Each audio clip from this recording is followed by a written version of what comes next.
What's up, everybody? This is Talkin All That Kazz, and I am DJ Kazzeo. I want to thank you for checking out this particular episode of Talkin All That Kazz.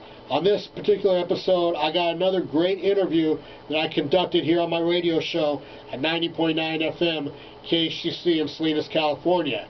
But before we get going with that, I want you to go to this address, djkazzeo.com, and connect with me on social media.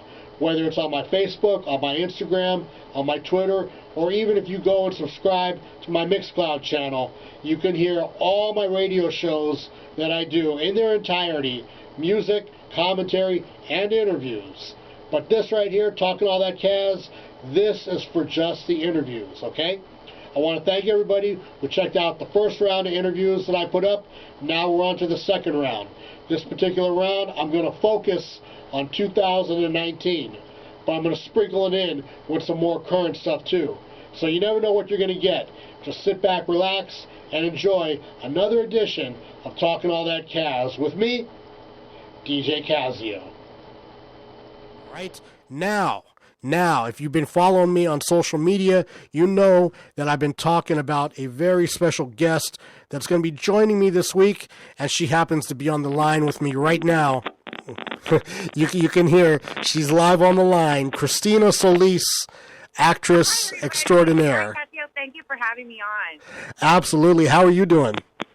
I'm doing really good. Happy New Year. Happy New Year to you as well. So, those of you, we're still getting a little bit of interference here, but we're working our way through it. It's all good. You can hear me. You can hear what I'm saying, right? Yes. Okay, cool. So, you've been an actress for a while. You've done some good TV work. You were on Married with Children for an episode, Seventh Heaven for an episode. I have the whole resume written down here. I should be reading it instead of trying to do it off the top of my head, because then I'm just going to be like, I'm going to forget something. So you were on Hanging with Mr. Cooper. You were on Moesha. What was the deal with your appearance on Moesha? How did that happen? Just I did it. I auditioned for jobs, and I just did the work and counted the pavement, and yeah. Well, it's weird because I don't know if you did. Boy, that has a static is really getting to me. It's only when you talk. I know, right? It's weird. It's weird. It's all on me. But were you doing like commercial work before you started doing movies, or how did the whole acting thing first start? I did it simultaneously. You want a commercial. I mean, that pays the bills. I mean, I had a Kmart campaign going. It pretty much paid my bills for a long time. For Route 66. I mean, it's like commercials just really cool. But how I started was unbelievable. I didn't want to go to college, and I went, and I was politely asked to. I got this fantastic job going to inner city schools and teaching and performing for them how to get to college, like the A through F then. I don't even know what it is now. But anyway, I represented community colleges because, and I worked for UCLA. And I just thought, you know what? I love this. If I could keep the attention of 12-year-olds for 20 minutes, then I can do this. So that's what I did. I started taking some acting classes, and specifically with Peter from Dukes of Hazzard. Oh, yeah? You remember? Yeah. That's crazy. Yeah. And he's the father of Miss Lively, by the way. So anyway, everybody, it was the 90210 era. Mm-hmm. So I was, and my agent had just had the she saw that there was going to be a need for me. You know what I mean? Like I'm bilingual, and I was over 18, and I could play 12, and so she just really took interest in me. So she really nurtured me. I was really lucky, and then of course I left her and I went to a Big Ten, but it was really unbelievable how I just, once you set your mind to something, the world sort of helps you if it's the right thing. Mm-hmm. And I'm very blessed by it. I mean, it was just, I couldn't believe it was all happening. I still can't. It's pretty much a whirlwind type thing, right? Yeah. Especially looking back, it's like it was like, why, like, go figure, me, you know what I mean? Like, so I guess if not me, who, if not now, when, was my attitude. Right. So you get the Kmart commercial, and then the next big thing, I guess, would be the Steven Seagal. No, actually, I'm sorry. The Kmart commercial was the last thing I did. Oh, I thought it was the first thing you did. No. I was waiting for that. I mean, like, I wasn't so much interested in the acting part. I wanted a commercial, and I wanted a toothpaste campaign, because, like, I really, like, thought I had, I mean, I don't know, I have, like, a lot of teeth. So, I mean, I don't know. So, anyway, that my intention was to do commercials. That's it. And but that's a big deal. I mean, like, so, yeah, I had a commercial agent. I had a theatrical agent, and I didn't model, but I did. Right. It was just. I did stand up. I was just pushed to do all these things outside of my comfort zone for 10 years, and it was.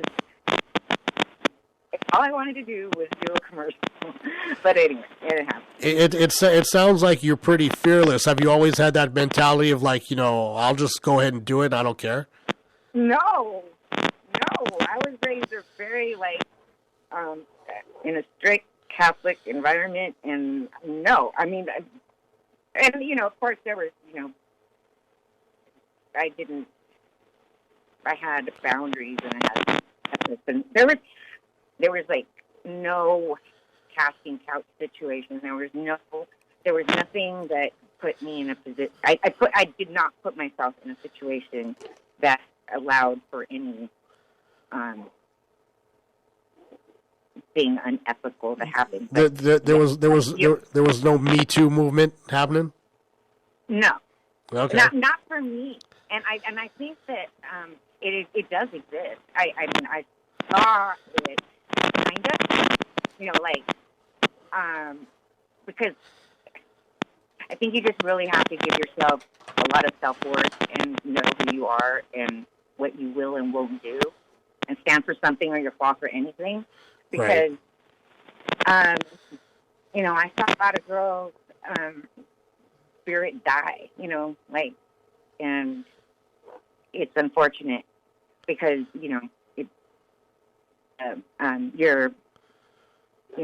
how your parents raised you has a lot to do with how life and people treat you. Well, it's interesting that we get into that topic of the whole Me Too and the casting couch thing, because there's been so many reports over the years regarding the behavior of Steven Seagal, which leads us to your first basically big break, which was the Steven Seagal Out for Justice movie, right? Yes, it was. So did you witness, like, him acting inappropriately towards anybody, or? I witnessed women allowing that to happen. So okay, that's interesting that you phrase it that way, allowing that to happen. Can you elaborate any further on that? Well,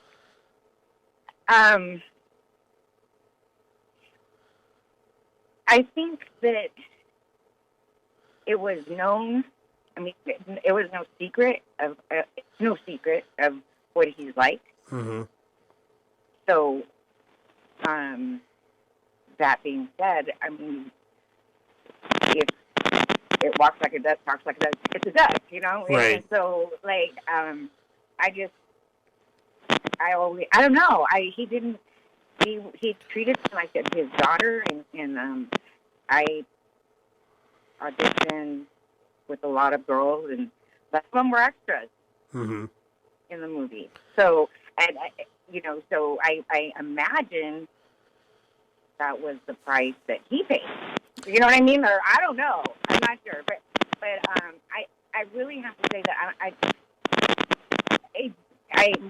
I could see, you know, women being put in that situation, but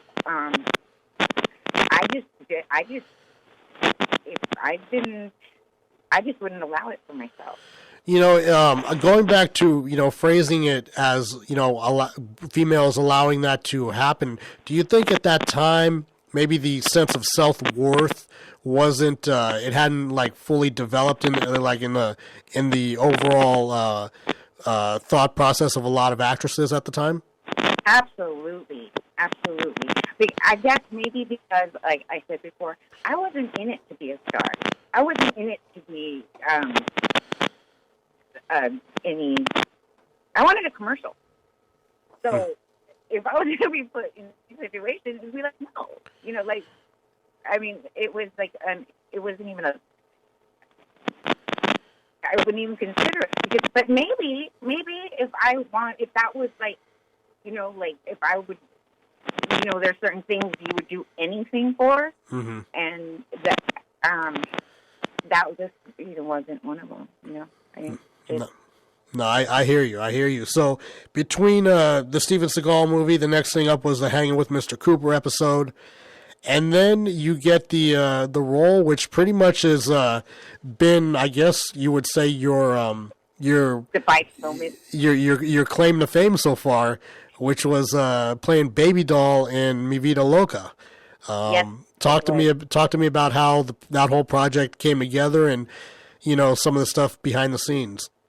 Oh my gosh, that was an amazing experience, and I would never have thought that that it would still be as popular now, if not more, 25 years later. Mm-hmm. It just blows my mind. The process was that the director-writer, Alexander, lived in Echo Park, and her daughters went to school there, junior high or something, and she'd walk them to school and walk them home. And she would listen to these girls talking to each other, and she was like, "Are they making that up?" You know, like. And then she befriended some of the girls, and they agreed to talk to her and you know, to make a screenplay. And so it's based loosely on, you know, it's real stuff happened at the time. Mm-hmm. But it's not it's not specific to one person, it's just general. And it's just true, it's real. And the director lived it.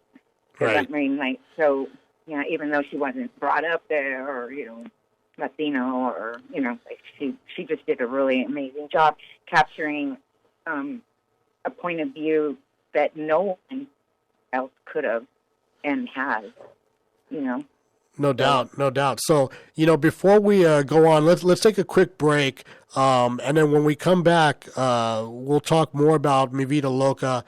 I had a couple questions regarding the, you know, how you kind of, you know, did your research and whatnot to be, you know, part of that cast, and what you brought to the role and everything.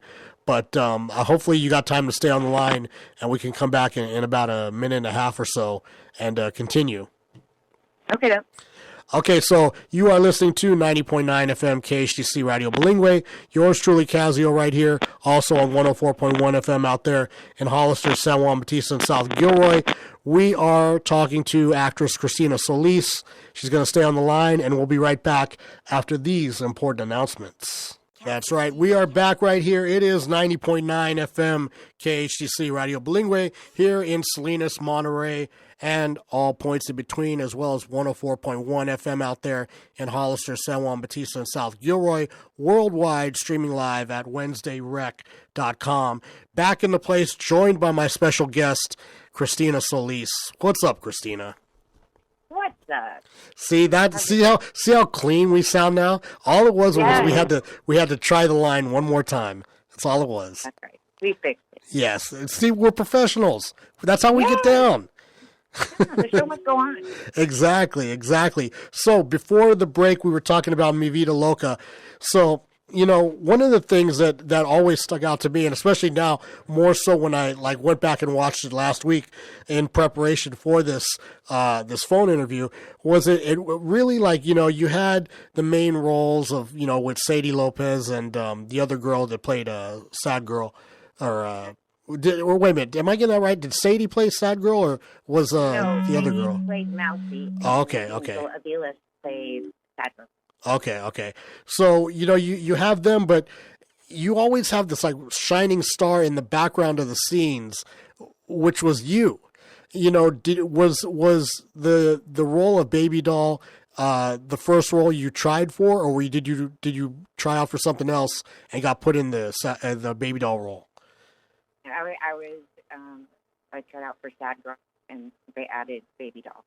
Okay, so they knew that they're like, well, she doesn't fit Sad Girl, but she's too hot not to have in the movie, so we have to make a part for her. I guess. Was that it? I think so. Yeah. she's so modest. She said, "Damn right it was." I don't know about that, but yeah. There's always that girl though. In a neighborhood or in a group that sort of, not, just gets around and kind of knows everything, and, it's, so they, it was clever to add her in. Right. Now, I know that you originally grew up in Oxnard. The movie takes place, in another part of LA. Were you specifically Echo Park? Exactly. Were you familiar with the lifestyle depicted in the movie, or did you have to do research for it, or how did you go about that? It was very it was touchy because I know that there's certain I grew up in Oxford, like I said, so it deep in it. No, I was not, but my family had some cousins that were, and my father and mother's only request was they leave me out of it. Mm-hmm. They could not even, but they were still my family, and I was around them, and it was, I knew there were certain things I couldn't know, and there's a lot of just a lot of sacred and loyal, and there was just, I knew it was something. It was a circle that had a lot of honor and a lot of loyalty and a lot of just family. Right. And, well, the thing about it is, like you said, there's definitely a lot of honor involved with it, and a lot of respect is a big thing. But do you think, some of it is short-sighted because it's so just focused on the here and now, and there's nothing really long-range thought about it? Absolutely. I mean, these kids make permanent decisions in junior high. Mm-hmm. I mean, junior high is hard enough. I mean, it is. I think junior high is probably the worst and the hardest time for anyone. I don't care who it is. Like, it's like your social life is so magnified to you, as a puberty stage, that you'll do anything to fit in. Mm-hmm. So I think, parents, love your kids and give them self-worth, because there's just, it's just a very volatile time. Absolutely. And it's only, from the days, like, it was bad enough when we were kids. Nowadays, social media. It's just, it's like magnified, 5,000 times. Yes. And to the junior high people out there, this too shall pass, and it's not that it's really,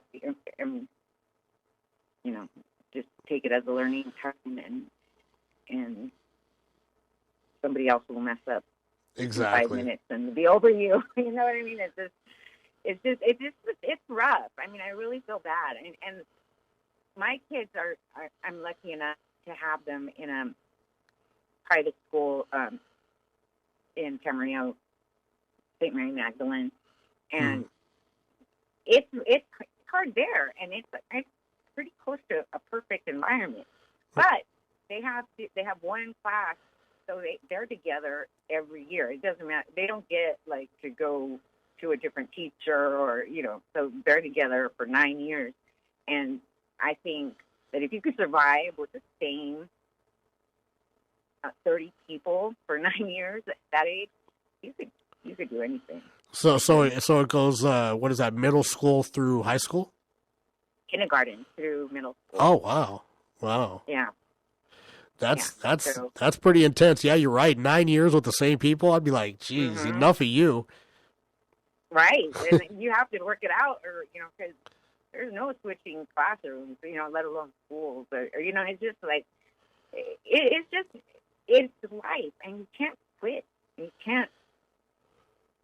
Sometimes you just have to stick it out, because everywhere you go, there you are, and sometimes, most of the time, you're the problem. So. But getting away from getting too deep, because people might be saying, "Hey, I thought you were here to talk about the movie." Oh yeah. Well, we're talking about Mi Vida Loca, yeah. Yeah, so Mi Vida Loca. So 25 years later, as you said, it's kind of such a cult classic, and when you're making, what are the odds? I'm so blessed. It's so amazing. It's so amazing. It's such an honor. It's. I have to pinch myself every day.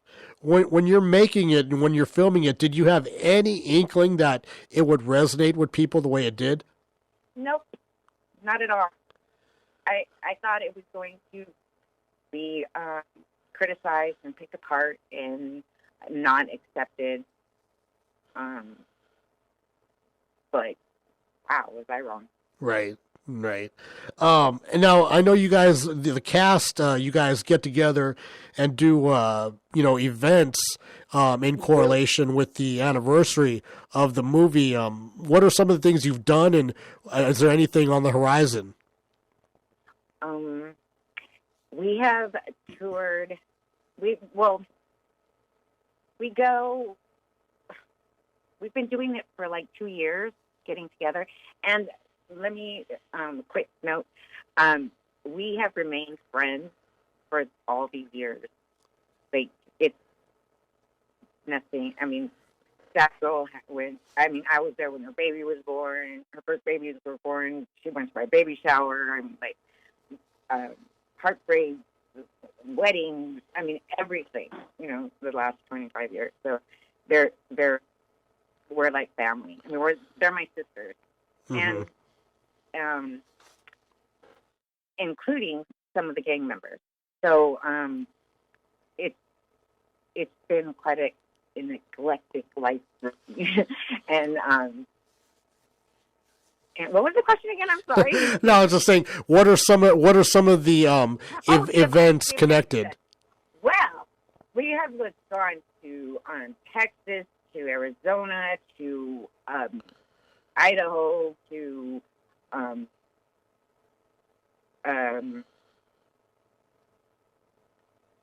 lots of places in California. I think Angel's been to Utah, to Colorado. We get the most amazing reception everywhere we go. It's unbelievable. People stand for hours to see us. It's amazing. And our demographic is under 24 girls. I mean, they weren't even born yet when the movie was made. Right. And it's so amazing to me. I mean, like, because I thought, who really, is going to come see us? But, oh, my gosh. I mean, it's been handed down generation to generation. I mean, it's amazing. It's amazing. I can't. There's no way to explain it. It's just. Well, I wish that one of the car show event planners or something up this way would book you guys, because I need to get a picture to add to my library. That's one thing that I DJing doesn't pay a lot of money, but the pictures we take, that's the real payoff. So right. I need a picture with Baby Doll. Basically, that's what I'm saying. I need a picture with Baby Doll. Okay. Gotta try to make that happen. So the other thing that you're involved with, and this is something that is very different than some other people might think that you would be into, is you. Now, is it your wine company, or are you partnered with anybody? Explain what's going on here with that. Well, I invite people to be in a wine club. It's like a wine of the month club, and that's one of the ways I make a living. I have multiple streams of income because, like you said, it's you have to do what you have to do to pay the bills and make money, and and it's been a really great experience because it's wine, and because it's just you get the opportunity to get your wine free, delivered straight to your door. You never get the same wine twice, and it's been a great experience because I get to travel with that as well, and it's working out. It's really good. Now, is it nationally based, or is it California based? No, it's we're worldwide. It's international. Okay. Yeah, it's a new company. Right. Called Direct Sellers. Direct seller. Now, one of the things you mentioned to me when we talked a couple weeks ago on the phone, and you were mentioning that you were kind of a mission was to educate Latinos that they don't just have to drink beer. They can elevate to wine. Right. I'm not. I don't know about elevate, but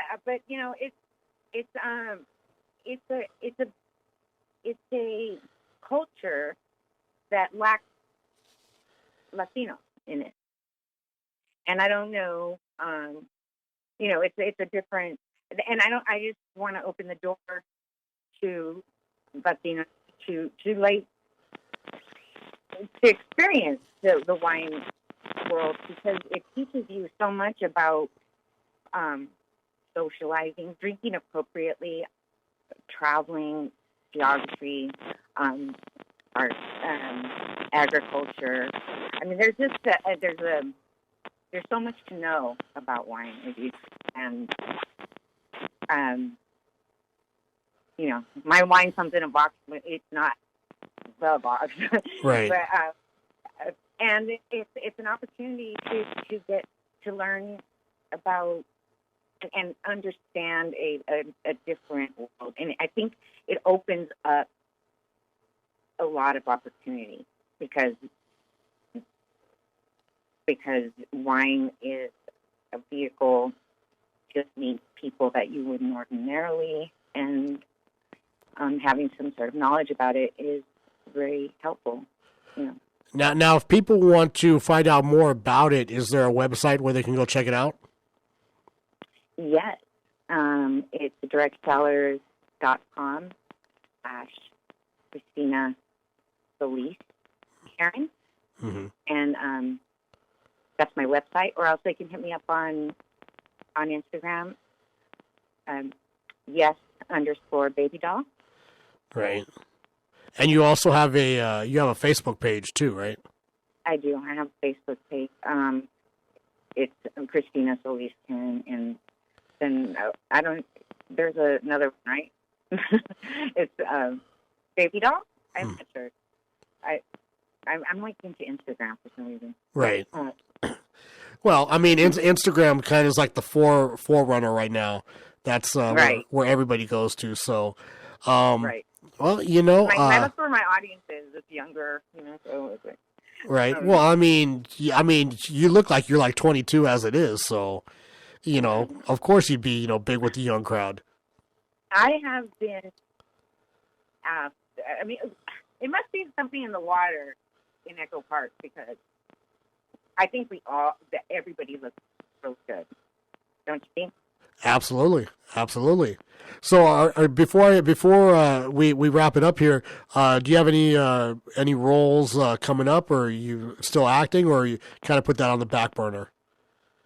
Oh, I am absolutely open to do more work, but right now I'm busy raising 4 children. I'm a widow of 7 years, so I have my 4 kids that I'm raising. They're little. I mean, they're still young. So, yeah. I mean, I'm having a great time with relive my 15 minutes of fame, and everybody keep supporting me, Vida Loca and Baby Doll, and all of us, and we love you, and can't wait to meet everybody. And you go also to the Central Coast. You also have a shirt line, right? I do. I have an apparel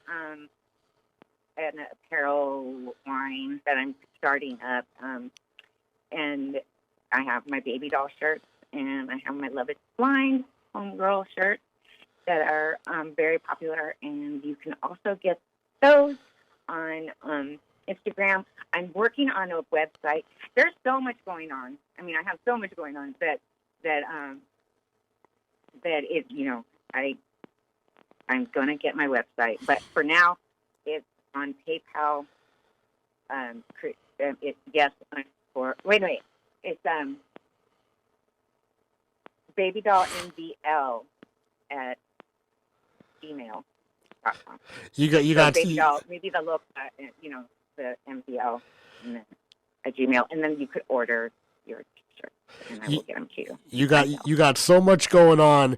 If people just want to get direct with you, they can just hit you up on Instagram, and you'll direct them from there. I will. It's on Instagram. On Instagram, it's yes_babydoll. Christina, it's been great having you on. I want you to hold the line while we finish up a little bit offline. But once again, thank you for taking the time to call in tonight, and look forward to hopefully in 2019 getting my Baby Doll picture. Let's do it. All right, we'll be right back in a second right here. It's 90.9 FM KHTC Radio Blingway.